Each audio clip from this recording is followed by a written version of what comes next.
Mbote balandi communauté ba congolais partout besoin dans le monde entier. Ils ont OP Shop déjà. N'est qu'à Tolobaka. Mingi tout ça la live mais lelo na lingaki mingi te passer message na ndenge ya WhatsApp parce que te débrouiller na biso na ndenge ya Londres mais na kamwe biso ba congolais tout ça na biso na habitude ya moko boye ko finga na WhatsApp ko sala biloko na Facebook na WhatsApp mais lelo awa na zui lettre moni lettre oyo babi Croydon Council te komelinga lettre oyo ezaka rapona bantaba auto tumbaka ezane loko musute ezane loko moko pona shop te kaka ntaba ezolobela kaka magambo ntaba donc awa balobi the council have investigated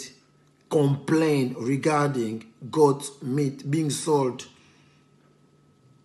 you know, taking number of retailer. Donc bazo complain kaka magambo muto akisa la complain pona ba ntaba na te kaka a balobi eza mouton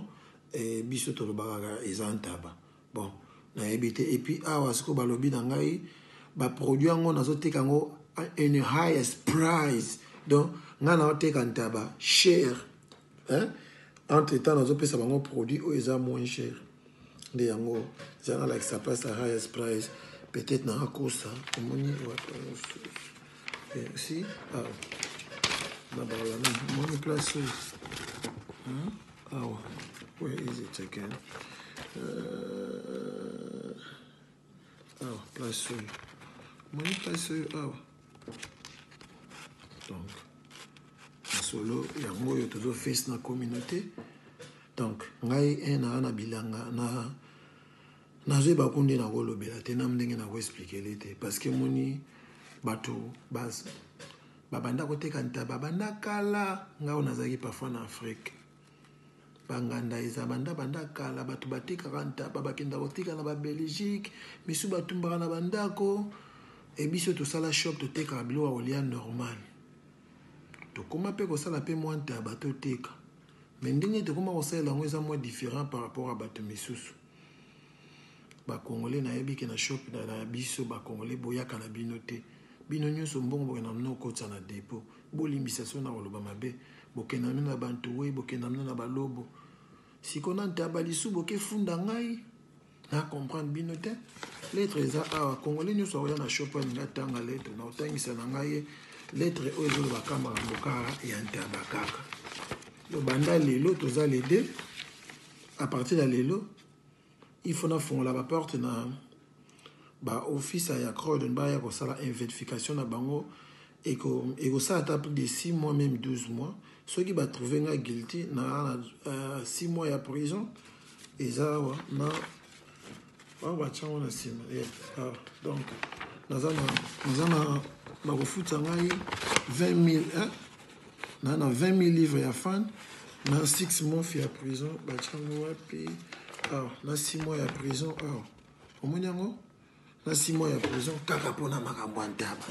nde yango eloko tozo face na communauté poso yi balobi complain veut dire mutu akendaki koloba ndenge nini bayebi ke ntaba ezalaka lambe vous comprenez donc nazo face na communauté yango nde mamba ba congolais yango donc moyen biso to progresser ezate ba shop na biso nanu ya boyaka nanu te bosombaka te botonga biso na église mabe botonga biso na matanga mabe bokena salo botongi biso mabe bosala bostopaka na bato baya na ba shop na biso te tozo nyoko ama na ndenge osa moni auto ratongo omoni surtout ba papier babil banda na banda ko futa na fandi awa un lundi donc mbongo ezate mais sikoyo bozo kende kofunda ngai na council oyo ekomi gouvernement anglais faut baya ko sala vérification na shop na ngai boko tsana no mbongo na shop na ngai te sikoyo awa vérification faut ebanda précis pour ba pesinga ti les 6 les 6 ya toza les délais les 6 ezaka vendredi ti les 6 et là ba papier ba sengi ce qu'on a produit dans ngote ti les 6 déjà problème ce qu'on a comprendre bino ba congolais te bosanga be poigni ko bande ko na ngai bolakisa déjà ke bolinga ngai te na accepta yango bolakisa ke bolinga pe ko ya osomba biloko na shop na ngai te to accepta yango sikona ntaba mpe tozomeka bino mpe botekaka na bino bantaba na bapale bokena kotikela bata Belgique bata Paris biso tosala yango na ndenge ya moagere na ndenge na biso tozodebrie na biso na pasi nano mais sikoyo oyo bolukala biso nini lokola kokanga tozokanga te tozozala kaka sikoyo il faut mundele akota na shop akoma kosala vérification oyo kozwa soki 6 mois soki 12 mois soki combien de temps donc shop ekoma nango ka donc bato akansi wana koyaka aire nyonso bakoti babimi mpo na ntabaka ya pamba mpo letre oyo ezolobelaka goldmate balobi na ngai donc nazoteka yango at much highest price but giving them cheap product so donc nayebi te do eloko oyo epi yanga kanda na ndenge kosakana te nayebi te mikolo oyo bato baobenga to bazwa na shop bazoremarke ke nana imera bien te nakoma répondre bato gère parce que tocomprendre bino te bakongole bandeko na biso tocomprendre bino te tozocomprendre te problème na biso eza nini pourquoi kokende soki problème ezali oyo akomona ndeko na foka okende na kansi nayebi te soki otindaki email soki omesombaki omemeli bango soki mpe nde nini nazoyeba